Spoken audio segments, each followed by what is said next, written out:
Hello, আমি মশিউর রহমান রাজা। আমি আমার গ্র্যাজুয়েশন কমপ্লিট করেছি খুলনা বিশ্ববিদ্যালয় থেকে ইংলিশ ল্যাঙ্গুয়েজ এবং লিটারেচারে। এখন আমি ম্যাকো ইউনিভার্সিটি সিডনি অস্ট্রেলিয়াতে পড়তে যাচ্ছি masters in applied linguistics and টেসল, এবং আমি পার ইয়ার $10,000 স্কলারশিপ পেয়েছি।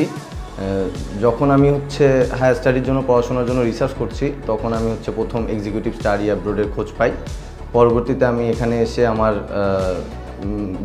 আমার জানা সম্পর্কে যখন বলি, তখন এখান থেকে একটা ভালো হেল্পই পাই, এবং পরবর্তীতে যখন আমি আমার কাজ শুরু করি তখন এই প্রসেসটা খুবই স্মুথ ছিল এবং খুবই দ্রুত একটা প্রসেসে কাজটা শেষ হয়েছে, এবং আমি ভিসা অ্যাপ্লাই করার পরে খুবই দ্রুত এখান থেকে ভিসা পেয়েছি এবং আমি খুব শীঘ্রই অ্যাপ্লাই করছি। এখন আপনারা যদি কেউ এখান থেকে কাজ করাতে চান, I will recommend it because their service is quite good and they are also very communicative with you. Thank you.